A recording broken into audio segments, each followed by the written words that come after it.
89.6 FM Sargakshetra Radio Garage.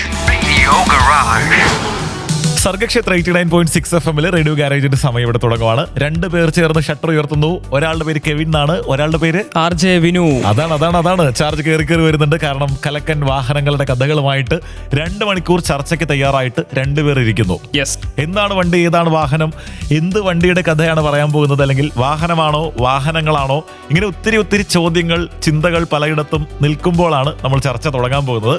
എന്തെങ്കിലും സൂചനകളുണ്ടോ ഇന്നത്തെ നമ്മുടെ 2 മണിക്കൂറിന് സൂചനകൾ എന്തെങ്കിലും? സൂചന എന്ന് പറയുമ്പോൾ ഈ ഒരു കാർ ബ്രാൻഡുമായിട്ട് വിനിചേട്ടന് കുറച്ച് കണക്ഷൻ ഉണ്ടാവും. വളരെ അടുത്ത ബന്ധമുണ്ട്. അതെ, ബന്ധം എന്ന് പറയുന്നത് എന്ത് തരത്തിലുള്ള ബന്ധമാണ്? അത് നമ്മുടെ റേഡിയോ ഗാരേജ് തുടങ്ങിയതിന് ശേഷമുള്ള ആദ്യത്തെ ഫ്ലൈറ്റ് എന്ന് വേണമെങ്കിൽ പറയാം. ഓക്കെ, ആദ്യത്തെ ഒരു എക്സ്പീരിയൻസ് എന്ന് വേണമെങ്കിൽ പറയാം. ഓക്കെ, നമ്മൾ 160ഉം 200ഉം ടച്ച് ചെയ്ത ഒരു യാത്രയുണ്ടായിരുന്നു. ഓക്കെ. അപ്പൊ ഒരുപാട് ചർച്ചകൾക്കും ആലോചനകൾക്കൊന്നും പ്രസക്തിയില്ല. സ്കോഡ എന്ന ഒറ്റ ഒരു ബ്രാൻഡ് തന്നെയാണ്, അല്ലെങ്കിൽ സ്കോഡയിൽ നിന്ന് പുറപ്പെടാൻ സാധ്യതയുള്ള ഏതോ ഒരു വാഹനത്തിന്റെ കഥകളാണ് ഇന്ന് നമ്മൾ ചർച്ച ചെയ്യാൻ പോകുന്നത്. അതെ, സ്കോഡയിൽ നിന്ന് ഇനിയിപ്പോ ആരാണാവോ പുതിയ ആള് എന്ന് ആലോചന ഉണ്ടെങ്കിൽ നമ്മൾ ചർച്ച ചെയ്ത മെൻഷൻ ചെയ്ത് പോയിട്ടുള്ള ഒരാളായിരിക്കും. അതെ, പുതിയ ആളെന്ന് പറയാൻ പറ്റില്ല, ഇല്ല, ഉള്ള ഒരാൾ തന്നെയാണ്. ഉള്ള ഒരാള് ഒന്ന് പയ്യെ മേക്കപ്പ് ഒക്കെ ചെയ്ത് സെറ്റായിട്ട് നമ്മളുടെ മുന്നിൽ വീണ്ടും ഒന്ന് അവതരിക്കുന്നു. അതെ, ഇത്രയൊക്കെ ആവശ്യത്തേക്ക് വണ്ടി ഏതാണെന്ന് കൂടി പറഞ്ഞിട്ട് നമ്മൾ പാട്ടിലേക്ക് പോകാൻ ഉദ്ദേശിച്ചിട്ടുള്ളൂ. Okay, Skoda Kushaq. അതെ, ഒത്തിരി പേരുടെ സ്കോഡ പ്രേമികളിൽ ഒത്തിരി ഇഷ്ടം കൂട്ടുന്ന ഒരു ബ്രാൻഡാണ് കുഷാക്കിന്റെ ഒത്തിരി പുതിയ കഥകളാണ് പറയാനുള്ളത്. കഥകൾ തുടങ്ങുന്നത് ഇവിടെ നിന്നാണെന്ന് വെച്ച് കഴിഞ്ഞാൽ ഇവിടുന്ന് തുടങ്ങും. പക്ഷെ കഥ ചെല്ലാൻ പോകുന്നത്, ഈ കഥ തുടങ്ങുന്നത് ഇവിടെ നിന്നാണെങ്കിലും ഇവിടെ തുടങ്ങിയിട്ട് തുടരുന്നത് വേറെ സ്ഥലത്താണ്. അതെ, കഥ തുടങ്ങുന്നത് കോട്ടയത്ത് നിന്നാണെങ്കിലും കോട്ടയത്ത് മാത്രമായി നിൽക്കുന്ന കഥയല്ല ഇവിടെ പറഞ്ഞു തുടങ്ങാൻ പോകുന്നത്. വലിയ കഥയാണ്. നമുക്ക് വളരെയധികം പ്രിയപ്പെട്ട രജപുത്താന എന്ന പേരിൽ അറിയപ്പെടുന്ന, രജപുത്രരുടെ നാട് എന്ന് വിളിക്കപ്പെടുന്ന, വളരെയധികം ഇഷ്ടമുള്ള രാജസ്ഥാനിലേക്കാണ് പുറപ്പെടാൻ പോകുന്നത്. അതെ, റേഡിയോയിൽ പാട്ട് വരുന്നുണ്ട്. ഇത് Sargakshetra 89.6 FM. 89.6 FM Sargakshetra Radio Garage. Sargakshetra 89.6 FM radio garage ആണ് കേട്ടോ. ഗാരേജിൽ വിനുവും കെവിനും ഉണ്ട്. അപ്പോൾ നമ്മൾ സ്കോഡയുടെ കുഷാക്കിന്റെ വിവരങ്ങളാണ് പറഞ്ഞു തുടങ്ങുന്നത് എന്ന് പറഞ്ഞു തുടങ്ങുന്നത് കോട്ടയത്ത് നിന്നാണെങ്കിലും ചെന്നെത്തുന്നത്, കഥയുടെ ബാക്കി സംഭവിക്കുന്നത് മുഴുവനും രാജസ്ഥാനിലാണ്. രാജസ്ഥാനിലേക്ക് കോൾ വരുന്നു സ്കോഡയുടെ. എന്താണ് രാജസ്ഥാനിലേക്ക് വിളിക്കാനുള്ള കാരണം? ഓരോ മാനുഫാക്ചേഴ്സും ഓരോ സ്ഥലങ്ങളിലാണ് ഡ്രൈവ്സും ലോഞ്ചസും ഒക്കെ വെക്കാറ്. ഓക്കെ, ഇപ്പം വിനിച്ചേട്ടൻ പറഞ്ഞതുപോലെ വളരെയധികം സ്പെഷ്യാലിറ്റി ഉള്ള ഒരു സ്ഥലമായതുകൊണ്ടായിരിക്കണം. അത് മാത്രമല്ല, ഇപ്പോഴത്തെ ഈ സിനാരിയോയിൽ ടെമ്പറേച്ചർ, അതായത് കാലാവസ്ഥ വലിയൊരു ഫാക്ടറാണ്. ഓക്കെ, അപ്പോൾ ഞാൻ സംസാരിച്ചപ്പോൾ അവർ പറഞ്ഞത് അവർക്ക് ഇന്ത്യയിലുള്ള മറ്റുള്ള ഓട്ടോമൊബൈൽ ജേർണലിസ്റ്റുമാരെ കൊണ്ടുവരാൻ പറ്റുന്ന പ്രോപ്പറായിട്ടുള്ള ഒരു ക്ലൈമറ്റ് ഉള്ള ആ ഒരു സ്ഥലം ജയ്പൂർ മാത്രമാണ്. ഓക്കെ, ജയ്പൂരിലായിരുന്നു.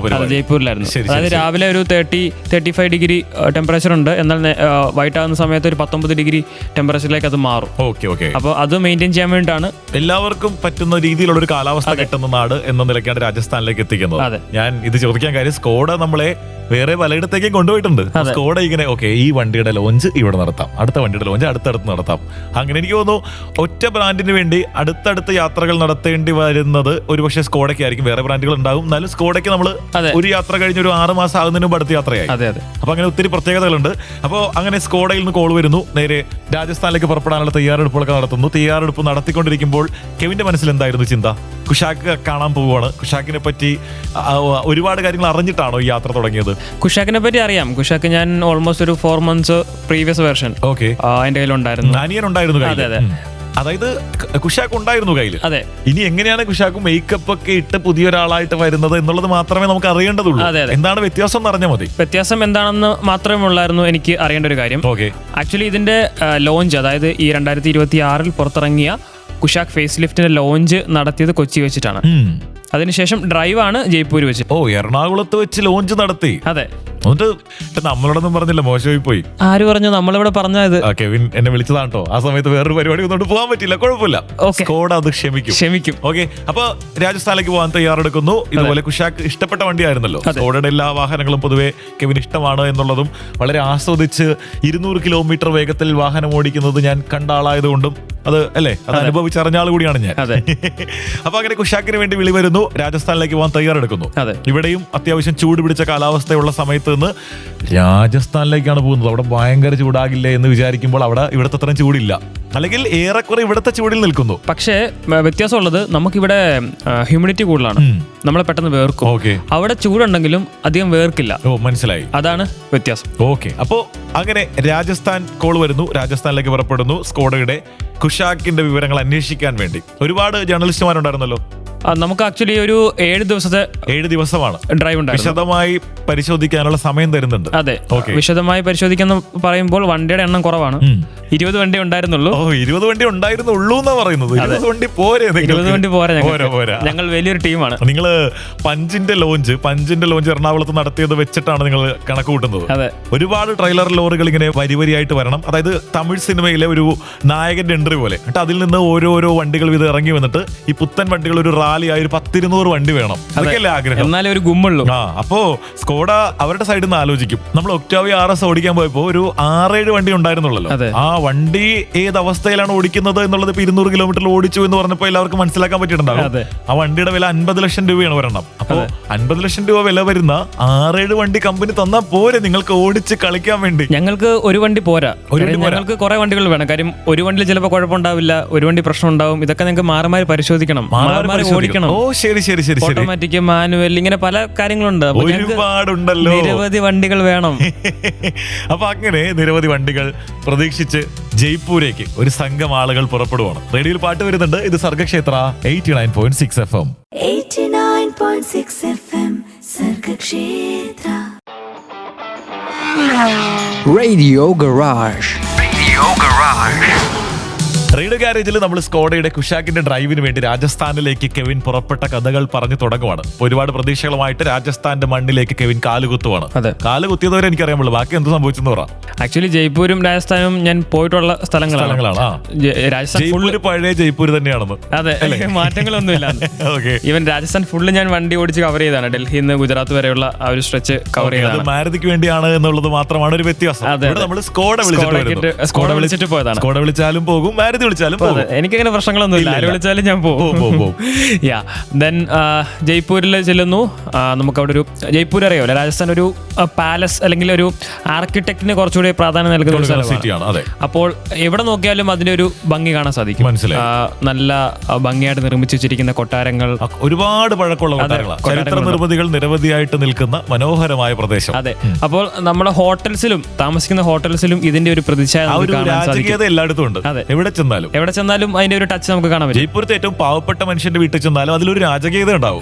അത് അവിടുത്തെ ഒരു സ്റ്റൈലായി പോയി. പണ്ട് കാലം മുതലേ അത് മെയിൻറ്റെയിൻ ചെയ്ത് അവർ പോയിക്കൊണ്ടിരിക്കുകയാണ്. അതെ, അപ്പോൾ നമ്മൾ താമസിച്ചത് താജിലാണ്, ടാറ്റയുടെ പ്രോപ്പർട്ടിയിലാണ്. സോ അവിടെയും ആ ഒരു രാജകീയത വേണമല്ലോ, താജല്ലേ. പക്ഷേ അവിടുത്തെ ഏറ്റവും നമ്മൾ അട്രാക്ട് ചെയ്തൊരു കാര്യം, അവിടെ കൂടുതൽ കിളികൾ ഉണ്ടായിരുന്നു ആ ഒരു പ്രോപ്പർട്ടിയിൽ. അതായത് നമുക്കവിടെ ഫോണിന് റേഞ്ച് കുറവാണ്. അതായത് ടവറിന്റെ ഒരു എണ്ണം കുറവായതുകൊണ്ടായിരിക്കണം കുറെ അധികം കിളികൾ. അത് കൊള്ളാട്ടോ. അതായത് അതെ, നമ്മള് യൂഷ്വലി ട്രാവലിംഗ് സമയത്ത് ഇങ്ങനെ കിളികളെ ഒന്നും കാണാറില്ല. ഇത് ഹോട്ടലിനകത്ത് നമുക്ക് പ്രാവുകൾ ഇങ്ങനെ പറന്നു നടക്കുന്നു. അങ്ങനെ ഒരു കിളികൾക്ക്, പക്ഷികളുടെ ഒരു വാസസ്ഥലത്തിൽ നമ്മൾ ചെന്ന പോലെ അവരിങ്ങനെ വളരെ ഫ്രീ ആയിട്ട് ഇങ്ങനെ ഓടിച്ചാടി നടക്കുന്നു. അങ്ങനെ ഒരു പ്രത്യേക ഒരു ഫീൽ. ഞാൻ ഫസ്റ്റ് ടൈമാണ് അങ്ങനെ ഒരു എക്സ്പീരിയൻസ് എനിക്ക് കിട്ടും.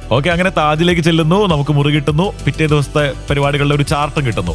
എത്ര ദൂരത്തേക്ക് സഞ്ചരിക്കേണ്ടി വരുമെന്നാണ് അവർ പറഞ്ഞിരുന്നത് രാവിലെ പരിപാടി നടക്കുന്നിടത്തേക്ക്? ആക്ച്വലി നോർമലി നമുക്ക് ഡ്രൈവിന്റെ ഒരു ഷെഡ്യൂൾ എന്ന് പറയുന്നത്, നമ്മൾ ഹോട്ടലിൽ ചെല്ലുന്നു, അവിടുന്ന് രാവിലെ നമുക്ക് പിറ്റേ ദിവസം രാവിലെ ഡ്രൈവ് സ്റ്റാർട്ട് ചെയ്യുന്നു, അടുത്ത ഏതെങ്കിലും നല്ല ലൊക്കേഷനിലേക്ക് പോകുന്നു, നമ്മൾ ഷൂട്ട് ചെയ്യുന്നു, വാഹനം കുറച്ചധികം ഓടിക്കുന്നു, തിരിച്ചു വരുന്നു. ഇവിടെ നമ്മൾ ചെയ്തത് വേറൊരു രീതിയാണ്. അതായത് നമ്മൾ ജയ്പൂരിൽ നിന്ന് രാവിലെ റൂം ചെക്കൗട്ട് ചെയ്യുന്നു, അതിനുശേഷം വേറൊരു സ്ഥലത്തേക്ക് വാഹനം, നമ്മൾക്ക് 20 വണ്ടി ഉണ്ടായിരുന്നു. അപ്പൊ ഈ വണ്ടി നമ്മൾ വേറൊരാളോട്ട് എക്സ്ചേഞ്ച് ചെയ്യണം. അതായത് ഓട്ടോമാറ്റിക് 2 എഞ്ചിൻ ഓപ്ഷൻ ഉണ്ട്. അപ്പൊ അതിലേക്ക് നമ്മൾ എത്തുന്നതായിരിക്കും. അപ്പം 10 വണ്ടി ഒരു എഞ്ചിനും 10 വണ്ടി വേറൊരു എഞ്ചിനുമാണ്. അപ്പോൾ ഈ 2 എഞ്ചിനും നമുക്ക് ഓടിക്കേണ്ടത് ഉള്ളതുകൊണ്ട് ഒരു ബാച്ചിന് 10 വണ്ടികൾ ആദ്യം കൊടുക്കുന്നു, അടുത്ത ബാച്ചിന് അടുത്ത 10 വണ്ടികൾ. മനസ്സിലായി. അതായത് പണ്ട് നമ്മൾ സ്കൂളിൽ പഠിക്കുമ്പോൾ PT പീരീഡ് കുറച്ച് പേര് ഫുട്ബോൾ കളിക്കും, നിങ്ങൾ ക്രിക്കറ്റ് കളിക്കും. അതെ, ഈ സംഭവം. അപ്പം നമ്മളൊരു 2 മണിക്കൂർ 3 മണിക്കൂറിന് ശേഷം വണ്ടികൾ അങ്ങോട്ടും ഇങ്ങോട്ടും സ്വാപ്പ് ചെയ്യണം. അപ്പൊ ഒരു സ്പോട്ട് പറഞ്ഞിട്ടുണ്ട്, ആ സ്പോട്ടിലേക്ക് നമ്മൾ രണ്ടുപേരും എത്തുക. അത് 2 വഴിയിലൂടെ ആയിരിക്കും എത്തുന്നത്. നിങ്ങൾ തമ്മിൽ കാണില്ല. അത് കൊള്ളാം. എന്നിട്ട് അവിടുന്ന് നമ്മൾ വണ്ടികൾ കൈമാറ്റം ചെയ്യുന്നു, പിന്നെ നേരെ എയർപോർട്ടിലേക്ക് പോകുന്നു. നേരെ എയർപോർട്ടിലേക്ക് പോവാണ്. അങ്ങനെയാണ്. നോർമലി നമ്മൾ ഹോട്ടലിൽ വന്ന് ചെക്കൗട്ട് ചെയ്തിട്ടാണ് എയർപോർട്ടിലേക്ക് പോകുന്നത്. പരിപാടിയൊന്നുമില്ല. ഇവിടെ രാവിലെ നമ്മൾ റൂം ചെക്കൗട്ട് ചെയ്യുന്നു, അതിനുശേഷം വണ്ടികളുമായി നമ്മളിങ്ങനെ പോകുന്നു, ആ ഒരു പോയിന്റിൽ നമ്മൾ വണ്ടി എക്സ്ചേഞ്ച് ചെയ്യുന്നു, അവിടുന്ന് നേരെ എയർപോർട്ടിൽ. അതായത് ഒരു നിമിഷം പോലും വെറുതെ കളയാനില്ല. സമയത്തിന് വളരെയധികം പ്രാധാന്യമുള്ളതാണ് എന്ന് നമ്മളെ ഓർമ്മിപ്പിക്കുന്ന തരത്തിലുള്ള ഒരു ഇവന്റ്. ഞാൻ ഏകദേശം ഒരു ദിവസം ഇത്ര ഒരു ടൈമിൽ ഏറ്റവും ദൂരം വാഹനം ഓടിച്ച ഒരു ഡ്രൈവ് ഇതായിരിക്കും. ഓക്കെ, അത് എത്രയാണെന്ന് ഞാൻ ചോദിക്കാട്ടോ. പാട്ട് വന്നതിന് ശേഷമാണ്, കാരണം അത് കേട്ടാൽ ഒരു ഞെട്ടലുണ്ടാകും എന്നുള്ളത് ഉറപ്പാണ്. ഇത് സർഗക്ഷേത്ര 89.6 FM റേഡിയോ ഗാരേജ് ആണ്. കെവിനും വിനുണ്ട് കൂടെ. 89.6 FM Sargakshetra Radio Garage. Radio ഗാരേജില് സ്കോഡയുടെ കുഷാക്കിന്റെ ഡ്രൈവ് രാജസ്ഥാനിൽ നടന്നതിന്റെ കഥകൾ നമ്മൾ പറഞ്ഞു തുടങ്ങുമായിരുന്നു കേട്ടോ. അപ്പോൾ നമ്മൾ എവിടം വരെ എത്തിയെന്ന് വെച്ച് കഴിഞ്ഞാൽ രാജസ്ഥാനിലെ താജ് ഹോട്ടൽ വരെ എത്തിയിട്ടുള്ളൂ. അവിടുന്ന് പിറ്റേന്ന് നേരം വെളുക്കണം. ഡ്രൈവ് നടക്കുന്ന ദിവസം നേരം പരപരാ വെളുക്കുന്നു. നിങ്ങളെ 2 ബാച്ചായിട്ട് തിരിക്കുന്നു. 2 സെറ്റ് ഓഫ് വണ്ടികൾ വരുന്നു. ഒരിടത്താണ് വണ്ടികൾ വരുന്നത്, പക്ഷെ വണ്ടികൾ പുറപ്പെട്ട് പോകുന്നത് പലയിടത്തേക്കാണ്. ഓക്കെ, കെവിന് കിട്ടിയ വണ്ടി ഏതാണ്, എന്താണ് അതിന്റെ പ്രത്യേകത, ഏതാണ് അതിന്റെ നിറം, അത് ഓടിക്കുന്നവർ എത്ര പേരുണ്ട്, മൊത്തം കഥകൾ ഞങ്ങൾക്ക് അറിയണം. ആക്ച്വലി അന്നത്തെ ദിവസം ഞാനും വേറൊരു മലയാളി മാത്രമാണ് ഉണ്ടായിരുന്നുള്ളത്. 2 മലയാളികൾ. മറ്റൊരു മലയാളി ഏത് നാട്ടുകാരനായിരുന്നു? കോഴിക്കോടുകാരനാണോ? നമ്മളിൽ നിന്ന് ഒത്തിരി ദൂരെയാണ്. അതെ, ശരി. അപ്പോൾ ആ ഒരു ദിവസം നോർമലി നമ്മൾ കേരളത്തിൽ നിന്നുള്ള ആൾക്കാർക്ക് ഇൻവിറ്റേഷൻ വരുമ്പോൾ ആ ഒരു ഡേ തന്നെ നമ്മളെല്ലാവരും യൂഷ്വലി പോകുന്ന നമ്മളൊരു 10 പേരിൽ താഴെയുള്ള ഒരു ടീം ഉണ്ടാവും. ഒന്നിച്ചാണ് ചെല്ലാറ്. അതെ, ചെല്ലാറ്. അപ്പൊ അത് ഫ്ലൈറ്റിന്റെ ഓപ്ഷനൊക്കെ നോക്കിയിട്ട് അവരെങ്ങനെയാണ് ചെയ്യാറ്. പക്ഷെ ഈ ഒരു സമയത്ത് വണ്ടിയുടെ എണ്ണം കുറവായത് കൊണ്ട് ഒരു ദിവസം 2 പേരെ അല്ലെങ്കിൽ 3 പേരെ വെച്ചിട്ടാണ് അവർ ഷെഡ്യൂൾ ഇട്ടിരിക്കുന്നത്. ഓ, ശരി ശരി ശരി, മനസ്സിലായി. അപ്പം ആദ്യത്തെ ഫസ്റ്റ് ഡേ ആയിരുന്നു എന്റെ ഷെഡ്യൂൾ. ഫസ്റ്റ് ഡ്രൈവ് സ്റ്റാർട്ട് ചെയ്യുന്നത് ദിവസം നമ്മൾ ഓടിച്ചു. അതെ അതെ, ശരി ശരി. അപ്പോൾ അങ്ങനെ ഞാനും മറ്റൊരു മലയാളിയും കൂടെ ഞങ്ങൾ ഒരുമിച്ച് രാവിലെ ഡ്രൈവ് സ്റ്റാർട്ട് ചെയ്തു. നിങ്ങൾ രണ്ടും ഒരു ടീമിലുമാണ്, അതായത് ഒരു വണ്ടിയിൽ നിങ്ങൾ രണ്ടുപേരും. അതെ, ഞങ്ങൾക്ക് 2 പേർക്കും വണ്ടി ഓടിക്കണം. കാര്യം വണ്ടിയുടെ എണ്ണം വളരെ കുറവാണ്. നോർമലി നമുക്ക് ഒരു വണ്ടി എന്നിട്ട് നിങ്ങൾ പൊക്കോളാനേ പറയുള്ളൂ. പക്ഷെ ഇവിടെ അങ്ങനെയല്ല, വണ്ടിയുടെ എണ്ണം കുറവായതുകൊണ്ട് നമ്മൾ ഒരു വണ്ടിയിൽ പോകുന്നു. ആ ഒരു വണ്ടി നമ്മൾ ആ ഒരു പോയിന്റിൽ എത്തിയിട്ട് വണ്ടി എക്സ്ചേഞ്ച് ചെയ്യുന്നു. അപ്പോൾ 2 എഞ്ചിൻ ഓപ്ഷൻ നമുക്ക് ഈ ഒരു സ്കോഡ കുഷാക്കിൽ വരുന്നുണ്ട്. 1.5 ലിറ്ററും 1 ലിറ്ററും. രണ്ടും പെട്രോളാണ് വരുന്നത്. ഡീസൽ ഓപ്ഷൻ ഒന്നും തന്നെ വരുന്നില്ല.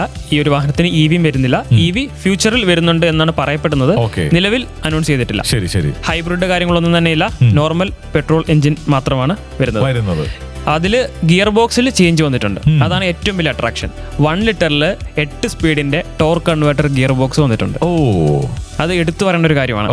നമ്മൾ ആദ്യം സ്റ്റാർട്ട് ചെയ്തത് 1.5 ലിറ്ററിന്റെ 7 സ്പീഡ് DSG ഗിയർ ബോക്സ് ഉള്ള വാഹനമാണ്. അത് മോണ്ടി കാർലോ എഡീഷൻ എന്ന് പറഞ്ഞിട്ടുള്ള അവരുടെ ഒരു സിഗ്നേച്ചർ എഡീഷൻ ഉണ്ട്. വ്യത്യാസങ്ങളൊന്നുമില്ല. കോസ്മെറ്റിക് എലമെന്റ്സ്, ചെറിയ ചുമല വര ഫ്രണ്ടിലും ബൈക്കിലും ഒക്കെ ഇങ്ങനെ ഇട്ടിട്ടുണ്ട്. അങ്ങനെയുള്ള ചെറിയ വ്യത്യാസങ്ങൾ മാത്രമാണ് ഉള്ളത്. അതായത് ഒരു റെഡ് എലമെന്റ് ആഡ് ചെയ്തിട്ട് കുറച്ചുകൂടി ഒരു സ്പോർട്ടി എലമെന്റ് ആഡ് ചെയ്യാൻ വേണ്ടിയിട്ട് അവർ പറയുന്നതാണ്. പക്ഷെ ട്യൂണിങ്ങിലൊന്നും വ്യത്യാസമില്ല, മറ്റു കാര്യത്തിലൊന്നും ചേഞ്ച് ഇല്ല. വാഹനം കുഷാക്ക് തന്നെയാണ്. അതിലൊരു മോണ്ടി കാർലോ എഡീഷൻ എന്നുള്ള ഒരു ബാഡ്ജിങ് വരുന്നു. അതിന് കുറച്ച് എമൗണ്ട് കൂടുതൽ കൊടുക്കും, അതിന് അല്പം വില കൂടുതൽ കൊടുക്കേണ്ടി വരും. അതാണല്ലോ രീതി. അതെ, അത് മാത്രമല്ല ഇവർ ഈ ഏറ്റവും ബേസ് വേരിയന്റ് എന്ന് പറയുന്ന ഒരു പുതിയൊരു വേരിയന്റ് അവതരിപ്പിച്ചിട്ടുണ്ട്, ക്ലാസിക് പ്ലസ്. അത് ഏകദേശം ഒരു 12 ലക്ഷം രൂപയ്ക്ക് ലോഞ്ച് ചെയ്യും. പ്രൈസ് ഇതുവരെ ഒരു വേരിയന്റിനെയും അനൗൺസ് ചെയ്തിട്ടില്ല. 15,000 രൂപയ്ക്ക് ബുക്കിംഗ്സ് സ്റ്റാർട്ട് ചെയ്തിട്ടുണ്ട്. അതല്ലാതെ പ്രൈസ് ഒന്നും പറഞ്ഞിട്ടില്ല. ഈ ബേസ് വേരിയന്റിൽ സൺറൂഫ് മുതൽ എല്ലാ കാര്യങ്ങളും കൊടുത്തിട്ടുണ്ട്. അത് കൊള്ളാം. പേര് ബേസ് വേരിയന്റ് എന്ന്, സൺറൂഫ് മുതലുണ്ട് എന്ന് പറയുമ്പോൾ അതിനകത്ത് എന്തൊക്കെ ഉണ്ടാവും ഞാൻ ആലോചിക്കുവായിരുന്നു. അതെ, എന്നെ അത് വളരെയധികം എക്സൈറ്റ് ചെയ്യിപ്പിച്ചു. കാര്യം സ്കോഡ വോക്സ്വാഗൻ വാഹനം എന്ന് പറയുമ്പോൾ എല്ലാവർക്കും ഉള്ള ഒരു ചിന്താഗതി എന്ന് പറയുന്നത് ഇതിന് വില കൂടുതലാണ്, മെയിൻ്റെനൻസ് ചെയ്യാൻ പാടാണ് എന്നുള്ളതാണ്. എന്നാൽ 11 ലക്ഷം രൂപയ്ക്ക് ഒരു ബേസ് വേരിയന്റിൽ അതിലെല്ലാ ഫീച്ചേഴ്സും കൊടുക്കുക എന്ന് പറയുമ്പോൾ ഇവൻ ഓട്ടോമാറ്റിക് വരെയുണ്ട്. അത്രയധികം ഫീച്ചേഴ്സ് പാക്ക് ചെയ്തിട്ട് ഒരു ബേസ് വേരിയന്റ് കൊടുക്കുക എന്ന് പറഞ്ഞു കഴിഞ്ഞാൽ ആ ഒരു 10 ലക്ഷം രൂപ എന്ന് പറയുന്ന പ്രൈസ് വരുന്ന സമയത്ത് ഈ ഒരു വാഹനത്തിന് എൻട്രി ലെവൽ വാഹനവും ഇതിന്റെ തൊട്ട് ബാക്കിലെ സെഗ്മെന്റ്, അതായത് ഇതൊരു മിഡ് സൈസ് SUV സെഗ്മെന്റിലാണ്. ക്രെറ്റ, ഗ്രാൻഡ് വിറ്റാര കോമ്പറ്റീഷനിൽ വരുന്ന വാഹനമാണ്. ഇതിന്റെ തൊട്ട് താഴത്തെ സെഗ്മെന്റാണ് Brezza, Venue, Seltos, Sonet segment. ഈ സോണറ്റ് സെഗ്മെന്റിലെ ഒരു ടോപ്പ് എൻഡ് വേരിയന്റ് എടുക്കണമെങ്കിൽ നമുക്കൊരു 13 ലക്ഷം രൂപ കൊടുക്കേണ്ടി വരും. ആ 13 ലക്ഷം കൊടുക്കുകയാണെങ്കിൽ ഇവിടെ ബേസ് വേരിയന്റ് അത്യാവശ്യം നല്ല ആഡംബര ഫീച്ചറോട് കൂടി നമുക്ക് കിട്ടും. അത് കൊള്ളാം. അത് ഞെട്ടിച്ചിട്ടുണ്ട്, അത്യാവശ്യം നല്ല രീതിയിൽ ഞെട്ടിച്ചിട്ടുണ്ട്. ഞെട്ടിച്ചതിന്റെ സന്തോഷത്തിൽ നമ്മൾക്ക് തരാനുള്ളത് പാട്ടുകളാണ്. ഇത് Sargakshetra 89.6 FM. 89.6 FM Sargakshetra. Radio Garage.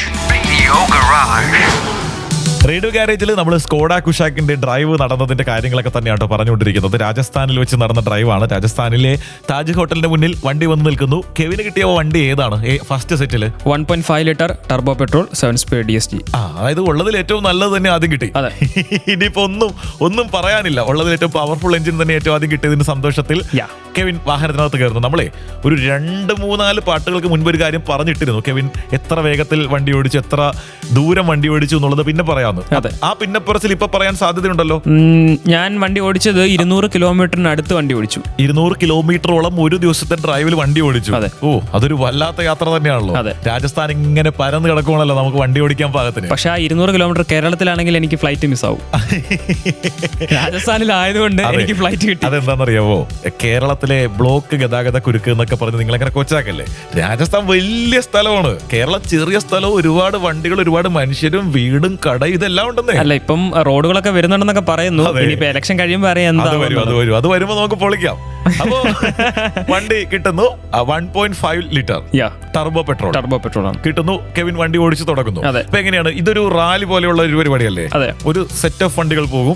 ഇവര് പൊതുവായിട്ടുള്ള നിർദ്ദേശങ്ങൾ എന്തെങ്കിലുമൊക്കെ തന്നിട്ടുണ്ട്. നമുക്ക് ഓൾറെഡി മാപ്പ് വന്നിട്ടുണ്ട്. എവിടെയാണ് നമ്മൾ വണ്ടി നിർത്തേണ്ടത്. അപ്പൊ ഇത് ഇടയ്ക്ക് പോകുന്ന വഴിക്ക് നമുക്ക് റിഫ്രഷ്മെന്റ് കാര്യങ്ങളൊക്കെ അറേഞ്ച് ചെയ്തിട്ടുണ്ട്. എല്ലാം സ്കോഡയുടെ വകയാണ്. അപ്പോൾ എവിടെയൊക്കെ ഉണ്ട് അതിന്റെ മാപ്പെല്ലാം നമുക്ക് തന്നിട്ടുണ്ട്. അപ്പൊ ആ ഒരു ടൈമില് ഒരു അപ്രോക്സിമേറ്റ് നമ്മൾ ഇവിടുന്ന് ഒരു 8-8:30 ആയപ്പോൾ നമ്മൾ ഇറങ്ങി. അപ്പോൾ അവിടെ ഒരു 11 മണി 11:30 ആകുമ്പോൾ നമ്മൾ ചെല്ലണം. നമ്മൾ ചെന്നപ്പോൾ 12:30 1 മണിയായി. എങ്കിൽ പോലും നിങ്ങൾ അങ്ങനെ വൈകാനുള്ള കാര്യം കാഴ്ചകൾ കണ്ട് വണ്ടി ഓടിച്ചുകൊണ്ടാണോ? അതിന്റെ ഇടയ്ക്ക് വാഹനങ്ങൾ നമ്മൾ എക്സ്പീരിയൻസ് ചെയ്യും. പിന്നെ ട്രാഫിക് ബ്ലോക്കുകൾ കിട്ടാം. വണ്ടി നിർത്തിയിട്ട് വീഡിയോ എടുക്കലൊക്കെ ഈ പരിപാടിക്കിടയിൽ അപ്പൊ അങ്ങനെയുള്ള പല കാര്യങ്ങളുണ്ട്. നല്ല ബാക്ക്ഗ്രൗണ്ട് കിട്ടുമ്പോൾ അവിടെ വണ്ടി നിർത്തുന്നു. അതെ. അപ്പൊ രാജസ്ഥാൻ കാഴ്ചകളും കാണാൻ പറ്റിയിട്ടുണ്ട് ഇതിന്റെ ഇടയിൽ. അതെ, രാജസ്ഥാനിൽ നമ്മൾ ഒട്ടകത്തെ കണ്ടു, റോഡിൽ കൂടെ പോകുന്നത്, കഴുതയെ കണ്ടു. അങ്ങനെ പല കാര്യങ്ങൾ നമ്മൾ കണ്ടു. നമ്മളുടെയൊക്കെ സ്കൂൾ കാലഘട്ടത്തിലെ രാജസ്ഥാൻ സങ്കല്പത്തിൽ മനസ്സിൽ വിരിയുന്ന പലതും നേരിട്ട് കാണാൻ പറ്റി. എന്നിട്ട് രാജസ്ഥാൻ എക്സ്പീരിയൻസ് ചെയ്തതിന്റെ സന്തോഷത്തിൽ നിൽക്കുന്നു. വണ്ടി ഓടിച്ചു തുടങ്ങിയിട്ട് 200 കിലോമീറ്റർ ആണ് വണ്ടി ഓടിച്ചത്. അപ്പൊ എങ്ങനെയാണ് വണ്ടി ആദ്യ സെറ്റിൽ ഓടിച്ചു തുടങ്ങിയപ്പോൾ തോന്നിയ കാര്യങ്ങൾ? ഈ ഒരു എഞ്ചിൻ ഞാൻ നേരത്തെ ഓടിച്ചിട്ടുള്ളതാണ്. ഈ എഞ്ചിനിൽ വ്യത്യാസമൊന്നും വന്നിട്ടില്ല. 1.5 litre 7 speed DSG gear box ആണ്. 150 bhp പവറും 250 Nm ടോർക്കും പ്രൊവൈഡ് ചെയ്യുന്ന എഞ്ചിൻ. പവർഫുൾ എഞ്ചിനാണ്. പവർഫുൾ എന്ന് പറഞ്ഞാൽ നല്ല പവറേഷ്. ഞാൻ നന്നായിട്ട് ചവിട്ടി പൊളിച്ചു. നല്ല ഹാൻഡ്ലിംഗ് ആണ്, നല്ല ബാലൻസിംഗ് ആണ്. കോർണേഴ്സ് ഒക്കെ ഉണ്ടല്ലോ, നല്ല വളവൊക്കെ ഇങ്ങനെ നല്ല പെടത്തിയെടുക്കാൻ പറ്റും. വണ്ടി ചോദിക്കട്ടെ, എത്ര കിലോമീറ്റർ വരെ അവിടെ അത്യാവശ്യം കയറ്റാൻ പറ്റി? അവിടെ അത്യാവശ്യം നമുക്കൊരു 150-160 ഒക്കെ നമ്മൾ കയറ്റി. 160 സ്ട്രൈറ്റ് റോഡായിരിക്കും. അത്യാവശ്യം നല്ല ഇടത്ത് കയറ്റാൻ പറ്റിയത്. ആ വേഗത പോകാൻ പറ്റിയ റോഡിൽ അത് ഓടിച്ചു കയറ്റി. കൊള്ളാം. നമ്മൾ ഇതിന്റെ അനിയനായിട്ടുള്ള കൈലാക്കിനെ ഒക്ടാവിയ ഓടിക്കാൻ പോയപ്പോൾ 160 അടിച്ചാണ്. അതായത് ഡൽഹിയിൽ നിന്ന് നോയിഡയിലേക്കുള്ള യമുന എക്സ്പ്രസ് വേയിലേക്ക് കയറിയതിനു ശേഷം നമ്മുടെ സ്കോഡയുടെ എക്സ്പേർട്ട് ആയിട്ടുള്ള ഡ്രൈവർ ചുമ്മാ വണ്ടി ഓടിക്കുന്നത് കണ്ടപ്പോൾ ഞാൻ ആ സ്പീഡോമീറ്ററിലോട്ട് ഒന്ന് നോക്കിപ്പോയതാണ്. പിന്നെ ഒറ്റത്തവണ എനിക്ക് നോക്കാൻ പറ്റുള്ളൂ. ഞാനൊരു ഫോട്ടോയും അത് എടുത്ത് വെച്ചിട്ടുണ്ട് അതിന്റെ ഒരു ഓർമ്മയ്ക്ക്. ഡൽഹിയിലെ നിരത്തിലൂടെ, അതായത് എക്സ്പ്രസ് വേയിലൂടെ അങ്ങനെ പോകണം വണ്ടി. എന്നാലും ഞാനിങ്ങനെ പോകുമ്പോൾ നമ്മളുടെ വണ്ടി 160 അല്ലെ 168 നമ്മളുടെ വാഹനം പൊക്കൊണ്ടിരിക്കുവാണ്. ഇതിന്റെ അനിയനാണെന്ന് ഓർക്കണേ. നമ്മളിപ്പോ കുശാഖിനെ പറ്റി പറയുമ്പോൾ കുശാഖിന്റെ അനിയനാണ് ഈ സാഹസം കാണിക്കുന്നത്. അങ്ങനെ നമ്മൾ 168 പോയിക്കൊണ്ടിരിക്കുമ്പോൾ എന്നെ കൂടുതൽ ഞെട്ടിച്ചതെന്ന് പറഞ്ഞാൽ നമ്മളെ അതിവേഗത്തിൽ മറികടന്ന് മറ്റൊരു വണ്ടി പോകുന്നു. അതും കൈലാക്ക് തന്നെ. അത് വേഗത്തിലാണ് ഓവർടേക്ക് ചെയ്ത് പോകുന്നത്. അപ്പൊ നമ്മൾ ഓർക്കും 168 പോകുന്ന ഞാൻ ആരായിട്ടാന്ന്. അപ്പോ അത്യാവശ്യം നല്ല പവർഫുൾ എഞ്ചിനാണ്. നല്ല റോഡുകളിൽ അത്യാവശ്യം നല്ല വേഗത്തിൽ പോകാൻ പറ്റി. അനവധിയുള്ള റോഡുകളിൽ പൊളിക്കും. കൈലാക്ക് വളരെ സമയം എടുത്തിട്ടാണ് 160 ക്ലോക്ക് ചെയ്തത്. കാര്യം അത് എഞ്ചിൻ പവർ കുറവാണ്, ടോർക്ക് ഫിഗേഴ്സ് കുറവാണ്. പക്ഷെ ഇവിടെ അങ്ങനെയല്ല. ഇവിടെ നമ്മൾ കാല് കൊടുത്തു കഴിഞ്ഞാൽ അപ്പൊ തന്നെ നമുക്ക് സാധനം കയറിപ്പോകും. അത്ര പവർഫുൾ ആയിട്ടുള്ള എഞ്ചിനാണ് കൊടുത്തത്. അതിന്റെ സന്തോഷ സൂചകമായിട്ടാണ് റേഡിയോയിൽ പാട്ട് വരുന്നത്. ഇത് Sargakshetra 89.6 FM. 89.6 FM Sargakshetra. Radio Garage. Radio ഗാരേജിൽ നമ്മൾ സ്കോഡയുടെ കുഷാക്കിന്റെ ഡ്രൈവിനെ പറ്റി തന്നെയാണ് പറഞ്ഞുകൊണ്ടിരിക്കുന്നത്. രാജസ്ഥാന്റെ നിരത്തിലൂടെ വണ്ടി ഓടിച്ചപ്പോഴുള്ള അനുഭവങ്ങളൊക്കെ കെവിൻ പറയുമ്പോൾ എങ്ങനെയുണ്ട് വണ്ടിയെ പറ്റി മാത്രം നമ്മൾ സംസാരിക്കുന്നു. വണ്ടിയുടെ പ്രത്യേകതകൾ എന്തൊക്കെയാണ്, ഏതൊക്കെയാണ്, എങ്ങനെയൊക്കെയാണ്? നമ്മളിപ്പോൾ ഓൾറെഡി 1.5 ലിറ്ററിനെ പറ്റി സംസാരിച്ചു. ഇനിയിപ്പോൾ നമ്മൾ ഓടിക്കാനായിട്ട് പോകുന്നത് 1 ലിറ്റർ ആണ്. 1 ലിറ്റർ 3 സിലിണ്ടർ എഞ്ചിനാണ് വരുന്നത്. 115 bhp പവറും 178 Nm. അത് ഈ സെഗ്മെന്റിൽ ഇപ്പോൾ പുതുതായിട്ട് ഇറക്കുന്നതാണ്. എഞ്ചിൻ പഴയതാണ്. 8 സ്പീഡ് ടോർക്ക് കൺവേർട്ടർ പുതിയ ഗിയർ ബോക്സ് വന്നിട്ടുണ്ട്. ഓ ശരി ശരി ശരി. നേരത്തെ 6 സ്പീഡ് ആയിരുന്നു. ഓക്കെ. ഇപ്പൊ അതൊരു 8 സ്പീഡായി. അതായത് ഈ ഒരു 1.5 ഓടിക്കാൻ സുഖമുള്ളത് ഈ 1 ലിറ്റർ ആണ്. കാര്യം DSG ഗിയർ ബോക്സ് എന്ന് പറയുന്നത് കുറച്ച് ലാഗ് ഉണ്ട്. അതായത് ഒരു 2-3 ഗിയർ കുറച്ച് ലാഗ് എടുത്തിട്ടാണ് കയറുന്നത്. എന്നാൽ അതൊന്ന് കയറി കഴിഞ്ഞ് കഴിഞ്ഞാൽ നന്നായിട്ട് പുഷ് ചെയ്യാൻ പറ്റും. എന്നാൽ ടോർക്ക് കൺവേർട്ടറിന് ഇൻസ്റ്റന്റ് ടോർക്ക് ഡെലിവറിയാണ്. ആദ്യത്തെ ഒരു ലാഗ് ഒന്നുമില്ല. നന്നായിട്ട് കാല് കൊടുക്കുമ്പോൾ തന്നെ നമ്മൾ ഗിയർ മാറി ആ ലാഗ് ഇല്ലാതെ തന്നെ വളരെ സ്പീഡിൽ നമുക്ക് മുമ്പോട്ട് പോകാൻ പറ്റും. അത് കമ്പയർ ചെയ്യുന്ന സമയത്ത് എനിക്ക് ഏറ്റവും കൂടുതൽ ഇഷ്ടപ്പെട്ടത് ഈ ടോർക്ക് കൺവേർട്ടറാണ്. സ്കോഡയുടെ ലൈനപ്പിൽ ഇനി ഇപ്പോൾ സെയിലിൽ കൊണ്ടുവരാൻ പോകുന്നത് അതൊരു 80% സെയിലും ഈ 1 ലിറ്റർ 3 സിലിണ്ടർ ഈ 8 സ്പീഡ് ടോർക്ക് കൺവേർട്ടറിനായിരിക്കും. കൂടാൻ പോകുന്നത് ഇതിനായിരിക്കും. കാര്യം ഓടിക്കാൻ നല്ല രസമുണ്ട്. ഒന്നാമത്തെ കാര്യം. 2 പ്രൈസ് കുറവാണ്. കാര്യം 1 ലിറ്ററിനും 1.5 ലിറ്ററിനും വാഹനത്തിന് വില കുറയും. അത്യാവശ്യം നല്ല വ്യത്യാസം വരും. അപ്പൊ ഈ വില വ്യത്യാസത്തിൽ നല്ല ഗിയർ ബോക്സ് ഉണ്ടെങ്കിൽ ആൾക്കാർ അത് എടുക്കുള്ളൂ. വണ്ടി കാണുമ്പോഴും എല്ലാം ഒരുപോലെ തന്നെ ഇരിക്കുന്നു അല്ലേ? ഈ ഒരു വ്യത്യാസം മാത്രമേ ഉള്ളൂ. അതിനകത്ത് ആ വ്യത്യാസത്തിൽ ഈ പറഞ്ഞ 1 ലിറ്റർ ആണ് കൂടുതൽ കേമനെങ്കിൽ എല്ലാവരും അതിനെപ്പറ്റി ആലോചിക്കുള്ളൂ. 1 ലിറ്റർ കേമൻ എന്ന് പറയുമ്പോൾ 1.5 പെർഫോമൻസ് കിട്ടില്ല. കാര്യം എഞ്ചിൻ വ്യത്യാസമുണ്ട്. ശരി ശരി ശരി. പക്ഷേ 1.5 ലിറ്റർ മോശമൊന്നല്ല, പക്ഷേ 1 ലിറ്റർ നല്ലതാണ്. ആ 1 ലിറ്ററിൽ നല്ല ഗിയർ ബോക്സ് കൊടുക്കുമ്പോൾ കുറച്ചുകൂടി പവർഫുൾ ആയിട്ട് തോന്നും. അപ്പോൾ ആ 1 ലിറ്ററിന് വില കുറയാണല്ലോ, വാഹനത്തിന് ഓൾമോസ്റ്റ് വണ്ടിക്ക് വില കുറയും. അപ്പൊ ആ വില കുറവിൽ കുറച്ച് നമുക്ക് ഫീൽ ചെയ്യും വാഹനം ഓടിക്കാൻ നല്ല രസമുള്ള ഒരു വാഹനമാണെന്നുള്ള ഒരു ഫീൽ വരും. അപ്പോൾ ആൾക്കാർ ആ ഒരു വാഹനത്തിലേക്ക് പോകാനായിട്ടുള്ള സാധ്യതയുണ്ട്. കൂടാതെ ആ എൻട്രി ലെവൽ വേരിയന്റിലും ഈ 8 സ്പീഡ് ടോർക്ക് കൺവേർട്ടർ ആണ് വരുന്നത്. എൻട്രി ലെവലിലും അത് കൊടുത്തു എന്ന് പറയുമ്പോൾ നമുക്കുണ്ടാകുന്ന ഒരു സന്തോഷമുണ്ടല്ലോ. എല്ലാവരും തുല്യരാണ് അല്ലേ? ഒരുപാട് പൈസയുള്ളവർ ഇത് വാങ്ങിക്കട്ടെ, കുറച്ച് പൈസയുള്ളവർ ഇത് വാങ്ങിക്കട്ടെ, പക്ഷെ എല്ലാവർക്കും എല്ലാ സാധനങ്ങളും കൊടുക്കുന്നു. റേഡിയോയിൽ പാട്ടുകൾ വരുന്നുണ്ട്. ഇത് Sargakshetra 89.6 FM. 89.6 FM Sargakshetra. Radio Garage.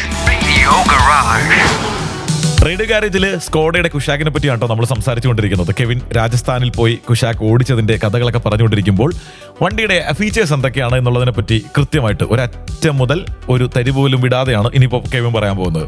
ഫീച്ചേഴ്സിനെ പറ്റി പറയുമ്പോൾ ഫേസ് ലിഫ്റ്റ് ആണിത്. ജനറേഷൻ ചേഞ്ച് ഒന്നുമല്ല, ഫേസ് ലിഫ്റ്റ് ആണ്. അപ്പോൾ ചെറിയ മൈന്യൂട്ട് ചേഞ്ചസ് ഒക്കെ വന്നിട്ടുള്ളൂ. മാറ്റങ്ങളെ പറ്റി സംസാരിക്കുമ്പോൾ പുതിയൊരു കളർ ഓപ്ഷൻസ് ഒക്കെ കൊണ്ടുവന്നിട്ടുണ്ട്. ഇങ്ങനെയുള്ള ചെറിയ മാറ്റങ്ങൾ വന്നിട്ടുണ്ട്. ഫ്രണ്ടിലെ ഗ്രില്ലിന് ചെറിയ മാറ്റങ്ങൾ വന്നിട്ടുണ്ട്. 2 ഹെഡ്ലാമ്പിന്റെ ഇടയ്ക്ക് വലിയൊരു ലൈൻ കൊടുത്തിട്ടുണ്ട്, DRL. അങ്ങനെയുള്ള ചെറിയ മാറ്റങ്ങൾ വന്നിട്ടുണ്ട്. ടെയിൽ ലാമ്പ് കംപ്ലീറ്റ്ലി മാറിയിട്ടുണ്ട്.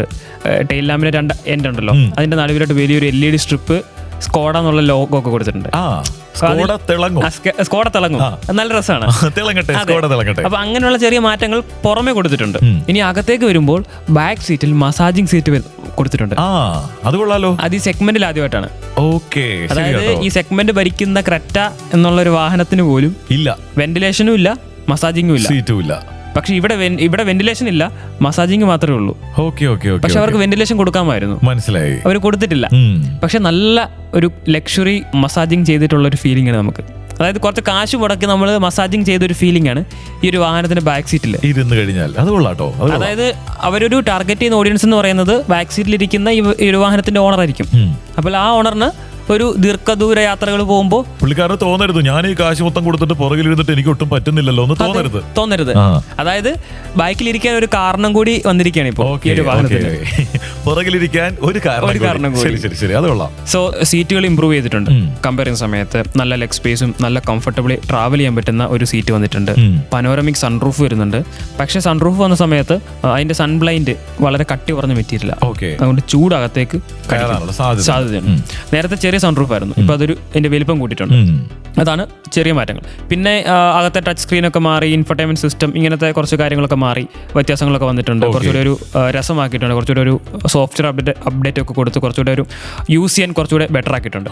പഴയ വെർഷനെ കമ്പയർ ചെയ്യുമ്പോൾ ഭയങ്കരമായിട്ടുള്ള ഫാർ ബെറ്റർ എന്നൊക്കെ പറയാം. മനസ്സിലായോ? ചില സമയത്ത് ക്രെറ്റ പോലും ചമ്മി നിൽക്കേണ്ട സാഹചര്യം ഉണ്ടാക്കി എന്ന് പറഞ്ഞു കഴിഞ്ഞാൽ ചെറിയ മാറ്റമല്ല. ഓക്കെ, അപ്പോ സ്കോഡ രണ്ടും കൽപ്പിച്ച് തന്നെയാണ്. ക്രെറ്റ ഭരിക്കുന്നിടത്തേക്ക് ഒപ്പത്തിനൊപ്പം നിൽക്കാൻ പറ്റുന്ന ഒരാളെ അവതരിപ്പിക്കുമ്പോൾ ആ ഒരു നിലവാരം പുലർത്തുന്നു. അതെ. പിന്നീട് ഫ്രണ്ടിലെ സീറ്റുകൾക്ക് നമുക്ക് ഇലക്ട്രിക്കലി അഡ്ജസ്റ്റ് ചെയ്യാൻ പറ്റുന്ന സീറ്റുകളാണ്. വെന്റിലേഷൻ വന്നിട്ടുണ്ട്. ഇങ്ങനെയുള്ള ഫീച്ചേഴ്സ് ആഡ് ഓൺ ചെയ്തിട്ടുണ്ട്. പിന്നെ പ്രീവിയസ് സ്കോഡ കുഷാക്കിൻ അല്ലെങ്കിൽ സ്ലാവിയ വാഹനങ്ങൾക്കൊക്കെ ഉണ്ടായിരുന്ന AC കംപ്ലൈൻസ്, AC പ്രോപ്പറായിട്ട് കൂൾ ചെയ്യുന്നില്ല, അല്ലെങ്കിൽ അതിന്റെ ഫാൻ സ്പീഡ് വളരെയധികം കൂടുതലാണ്, ടച്ച് റെസ്പോൺസ് ചെയ്യുന്നില്ല, ഇങ്ങനെയുള്ള പല കാര്യങ്ങളുണ്ടായിരുന്നു. അതൊക്കെ അവർ പരിഹരിച്ചിട്ടുണ്ട് ഈ ഒരു മോഡലിൽ. ഇതൊക്കെയാണ് കാര്യമായിട്ടുള്ള മാറ്റങ്ങൾ. അങ്ങനെ വലിയ മാറ്റങ്ങൾ ഒന്നും കൊണ്ടുവന്നിട്ടില്ല, പക്ഷെ കൊണ്ടുവന്നിട്ടുള്ളതെല്ലാം നല്ല മാറ്റങ്ങളാണ്. പിന്നെ ആ എടുത്തു പറയേണ്ട വേറൊരു കാര്യം ആ ഗിയർ ബോക്സ് ഒന്നതാണ് 1 ലിറ്ററിൽ. സ്കോഡ കുഷാക്കിന്റെ കഥകൾ തന്നെയാണ് കേട്ടുകൊണ്ടിരിക്കുന്നത്. കൂടെയുള്ളത് കെവിനും വിനുവാണ്. 89.6 FM Sargakshetra. Radio Garage. Radio ഗാരേജിലെ നമ്മൾ കുഷാക്കിന്റെ കഥകൾ കാര്യങ്ങൾ പറഞ്ഞുകൊണ്ടിരുന്നിട്ട് എന്ത് പറ്റിയെന്ന് ചോദിച്ചു കഴിഞ്ഞാൽ സമയം ഏറെക്കുറെ തീർന്നുകൊണ്ടിരിക്കുകയാണ് കെവിൻ. പക്ഷെ ഒരുപാട് പേർ വെയിറ്റ് ചെയ്തുകൊണ്ടിരിക്കുന്ന ഒരു ക്ലാസിക് പ്ലസ് എന്ന് പറഞ്ഞൊരു വേരിയന്റിനെ പറ്റി തുടക്കത്തിൽ പറഞ്ഞിരുന്നു. അതിന്റെ കാര്യങ്ങൾ കൂടി മൊത്തമായും പറയാതെ നമ്മൾ ഇന്ന് ഷട്ടർ ഇടുന്നില്ല, കാരണം ഒരുപാട് പേർക്ക് വാങ്ങിക്കേണ്ടതാണ്. എന്താണ് ക്ലാസിക് പ്ലസ്? ക്ലാസിക് പ്ലസ് അതൊരു ക്ലാസ് സാധനമാണ്. അത് അവർക്ക് ഞാൻ സല്യൂട്ട് കൊടുത്തിരിക്കുന്നു. കാര്യം ഇങ്ങനെ ഒരു പ്രൈസിൽ ഇത്രയധികം ഫീച്ചേഴ്സ് കൊടുക്കാന്ന് പറഞ്ഞിട്ട്. ഫീച്ചേഴ്സിനെ പറ്റി ഞാൻ പറയാം. സൺറൂഫ് വരുന്നുണ്ട്, auto LED head lamps, auto wipers, alloy wheel, automatic transmission, fabric seat, touch screen വരുന്നുണ്ട്, ആംറസ്റ്റ് വരുന്നുണ്ട്, ദെൻ ഹൈറ്റ് അഡ്ജസ്റ്റ് ചെയ്യാൻ പറ്റുന്ന സീറ്റ് വന്നിട്ടുണ്ട്, ബാക്കിൽ വൈപ്പർ. അതായത് ഈ ബേസ് വേരിയന്റിൽ കൊടുക്കാത്തൊരു കാര്യമാണ്. ഏത് മാനുഫാക്ചേഴ്സ് നോക്കിയോളൂ, ഡിഫോക്കൽ ലൈൻസ് ഇതൊന്നും കൊടുക്കത്തില്ല. ആന്റിന, ഇങ്ങനെയുള്ള പല കാര്യങ്ങൾ, അതായത് ഇതൊന്നും മറ്റു മാനുഫാക്ചേഴ്സ് കൊടുക്കാത്ത കാര്യങ്ങളാണ്. ബാക്കിൽ വൈപ്പർ എന്ന് പറഞ്ഞാൽ നമ്മൾ ഏത് ബ്രാൻഡ് എടുത്ത് നോക്കിയാലും ഇത് ടോപ്പ് വേരിയന്റ് ആയിരിക്കും എന്ന് വിലയിരുത്തുന്ന ലെവലിലേക്ക് കാര്യങ്ങൾ എത്തുമ്പോഴാണ് ഏറ്റവും ബേസിൽ ക്ലാസിക് പ്ലസിൽ ബാക്കിൽ വൈപ്പർ കൊടുക്കുന്നത്. ഞാൻ എല്ലാ മാനുഫാക്ചേഴ്സുമായിട്ടും അടിയുണ്ടാക്കുന്ന ഒരു കാര്യമാണ്. ഇത് ഒരു സേഫ്റ്റി എലമെന്റ് ആണ്. അതായത് എസ്പെഷ്യലി നമ്മൾ കേരളത്തിലുള്ളതുകൊണ്ടാണ് നമുക്കിത് എപ്പോഴും അത് പറയാനായിട്ട് തോന്നുന്നത്. മഴ പെയ്തു കഴിഞ്ഞാൽ ബാക്കിലെ വണ്ടി കാണാൻ പറ്റത്തില്ല, അതിന് വൈപ്പർ വേണം. അത് കൊടുക്കുന്നില്ല. അത് എന്താണ് ഇവിടുത്തെ ഗവൺമെന്റ് ഇത് ചെക്ക് ചെയ്യാത്തെന്ന് എനിക്ക് അറിയത്തില്ല. അപ്പോൾ ആ ഒരു സ്ഥാനത്താണ് സ്കോഡ. അതിന് അവർക്ക് വേണമെങ്കിൽ അത് കാശ് ലാഭിക്കാം. അത് കാശ് ലാഭിക്കാതെ ഒരു വൈപ്പർ വെച്ചിട്ടുള്ള ബേസ് വേരിയന്റ്. അതെ, സത്യം പറഞ്ഞാൽ ഇത് ബേസ് വേരിയന്റ് എന്ന് പറയാൻ പറ്റില്ല. ബേസ് വേരിയന്റ് ബേസ് വേരിയന്റ് അതിന്റെ ഡോക്യുമെന്റ്സിൽ മാത്രമേ ഉള്ളൂ. അതെ, ബാക്കി വണ്ടി നമ്മൾ നോക്കുമ്പോൾ ഇതിനകത്ത് ഏതാണ് ബേസ് വേരിയന്റ് എന്ന് നമ്മൾ പോലും സംശയിച്ചു. കറക്റ്റ് ആണ്. കാര്യം സൺറൂഫ് ചെറിയ സൺറൂഫ് ആണ്, പക്ഷെ എങ്കിലും സൺറൂഫ് ഉണ്ട് അതിൽ. പിന്നെ ടച്ച് സ്ക്രീൻ അത്ര ബെറ്റർ ടച്ച് സ്ക്രീൻ അല്ല, അത് മാറ്റുക തന്നെ വേണം. അത് പുറത്തുനിന്ന് നമ്മൾ വേറെ പുറത്തുനിന്ന് മേടിച്ച് വെക്കുന്നതായിരിക്കും ബെറ്റർ. പാർക്കിംഗ് സെൻസേഴ്സ് ഒക്കെ കൊടുത്തിട്ടുണ്ട്. അപ്പോൾ ഇതിൽ ബേസ് വേരിയന്റ് എന്ന് പറയാൻ സത്യം പറഞ്ഞാൽ ഇല്ല. കൊടുക്കുന്ന പൈസയ്ക്ക് വാല്യൂ ഫോർ മണിയാണ്. ഓട്ടോമാറ്റിക് മാനുവലും വരുന്നുണ്ട്. അപ്പൊ ഇത്രയധികം പാക്കേജഡ് ആയിട്ടുള്ള ഒരു വാഹനം ഒരു 12 ലക്ഷം രൂപയ്ക്ക് കിട്ടുക എന്ന് പറഞ്ഞു കഴിഞ്ഞാൽ അത്യാവശ്യം നല്ല കാര്യം തന്നെയാണ്. ഒരുപാട് വണ്ടി സെയിലാകാൻ സാധ്യതയുള്ള ഒരു സെഗ്മെന്റ് കൂടിയാണ്. അതെ, ക്ലാസിക് പ്ലസ് അത്യാവശ്യം ക്ലാസ് ആയിട്ട് തന്നെ ഒത്തിരി ഇടങ്ങളിൽ എത്തും എന്നുള്ളത് തന്നെയാണ് നമുക്ക് ഏറ്റവും സന്തോഷ സൂചകമായി ഷട്ടർ അടയ്ക്കുന്നതിന് മുൻപ് പറയാനുള്ള കാര്യം. അതെ, ഓക്കെ. അപ്പോ സ്കോഡ കുഷാക്കിന് എങ്ങനെയാണ് കെവിന്റെ അവസാനഘട്ട വിലയിരുത്തലുകളിൽ ഏതായിരിക്കും കൂടുതൽ സെയിലാകാൻ സാധ്യത, എങ്ങനെയായിരിക്കും കളം പിടിക്കാൻ പോകുന്നത്, ക്രെറ്റയെ എങ്ങനെയൊക്കെ ബാധിക്കും, ഇതൊക്കെ പറഞ്ഞിട്ട് വേണം നമുക്ക് കടയടയ്ക്കുന്നതിന് മുന്നേ ഓടിക്കാൻ രസമുള്ളൊരു വാഹനമാണ്. അത് സ്കോഡ വോക്സ്വാഗൻ വാഹനങ്ങളെല്ലാം തന്നെ ഓടിക്കാൻ രസമുള്ള വാഹനമാണ്. എന്നാൽ ആ ഒരു രസത്തിന്മേൽ കുറച്ചുകൂടി രസം, ഒരു രസക്കൂടുതൽ ഈ ഒരു വാഹനത്തിലുണ്ട്. എനിക്ക് ഭയങ്കരമായിട്ട് ഇഷ്ടപ്പെട്ടത് 1 ലിറ്റർ 8 സ്പീഡാണ്. അത് ഭയങ്കരമായിട്ട് എനിക്ക് ഇഷ്ടപ്പെട്ടു. കാര്യം രണ്ടും ഓടിച്ചപ്പോഴാണ് അതിന്റെ ഒരു വ്യത്യാസം മനസ്സിലായത്. ഗിയർ ബോക്സ് മാറിയത് വളരെയധികം പുതിയ ആൾക്കാർക്ക്, അതായത് വാഹനം മേടിക്കാൻ പോകുന്ന പുതിയ ആൾക്കാർക്ക് അത് ഭയങ്കരമായിട്ട് അവരെ ഇൻഫ്ലുവൻസ് ചെയ്യുന്ന ഒരു കാര്യമാണ്. ദെൻ ക്ലാസിക് പ്ലസ് എന്ന് പറയുന്ന ബേസ് വേരിയന്റ്, അത് ഒന്നും പറയാനില്ല. അതൊരു സ്കോഡയ്ക്ക് അതൊരു കയ്യടി തന്നെ കൊടുക്കണം. കാര്യം ഈ ഒരു വേരിയന്റ് കൊണ്ടുവന്നില്ല എങ്കിൽ ഒരു പക്ഷേ ഈ ഒരു വാഹനത്തിന് ഇനിയിപ്പോൾ വരാൻ പോകുന്ന സമയത്ത് ഇത്ര അക്സെപ്റ്റൻസ് കിട്ടില്ല. അത് മനസ്സിലാക്കിക്കൊണ്ട് തന്നെയാണ് അവർ ഇത്ര ഫീച്ചേഴ്സ് കൊടുക്കുന്നത്, അല്ലെങ്കിൽ അവർ കൊടുക്കില്ല. മനസ്സിലായി. അപ്പം ഇതെന്തായാലും ഈ ഒരു മാർക്കറ്റിൽ ഒരു ഓളം സൃഷ്ടിക്കും ഈ ഒരു വണ്ടി. കാര്യം നല്ല ബിൽഡ് ക്വാളിറ്റിയാണ്, റൈഡ് ക്വാളിറ്റിയാണ്, വാഹനം ഓടിക്കാൻ രസമുണ്ട്. എന്നിട്ട് ഒരു 11 ലക്ഷം രൂപയ്ക്ക് സ്കോഡ കിട്ടുമെങ്കിൽ എല്ലാവരും പോയി മേടിക്കും, ഉറപ്പായിട്ടും വാങ്ങിക്കും. അതായത് വോക്സ്വാഗൻ പോളോ ഒരു 4 ലക്ഷം രൂപയ്ക്ക് ഡിസ്കൗണ്ട് ഒക്കെ വെച്ചിട്ട് വണ്ടി അനൗൺസ് ചെയ്യുകയാണെങ്കിൽ എല്ലാവരും പോയി മേടിക്കുന്നത് പോലെയാണ്. ആ സന്തോഷത്തിലാണ് നമ്മൾ ഇന്നത്തെ ഗാരേജിന്റെ ഷട്ടർ മെല്ലെ താത്താൻ പോകുന്നത്. ഒരുപാട് വാഹനങ്ങളുടെ കഥകളുമായിട്ട് ഇടയ്ക്കിടയ്ക്ക് വരുന്ന 2 പേരാണ് കേട്ടോ ഇന്ന് ഷട്ടർ അടയ്ക്കുന്നത്. ഒരാളുടെ പേര് കെവിൻ എന്നാണ്, ഒരാളുടെ പേര് വിനു എന്നാണ്. വാഹനങ്ങൾ ഓടിക്കുന്ന സമയത്ത് ഏറ്റവും ഉത്തരവാദിത്വത്തോടും സുരക്ഷയോടും കൂടി വാഹനങ്ങൾ ഓടിക്കുക. 2 വീലേഴ്സ് ഓടിക്കുന്ന സമയത്ത് ഹെൽമെറ്റും, 4 വീലേഴ്സ് ഓടിക്കുന്ന സമയത്ത് സീറ്റ് ബെൽറ്റും ധരിച്ചുകൊണ്ട് വളരെയധികം ഉത്തരവാദിത്വത്തോടും സുരക്ഷയോടും കൂടി മാത്രം വാഹനങ്ങൾ ഓടിക്കുക. കേട്ടുകൊണ്ട് തന്നെ ഇരുന്നോളൂ സർഗക്ഷേത്ര 89.6 FM. കാതോരം കരുതലായി, കാലത്തിനൊപ്പം. 89.6 FM സർഗക്ഷേത്ര.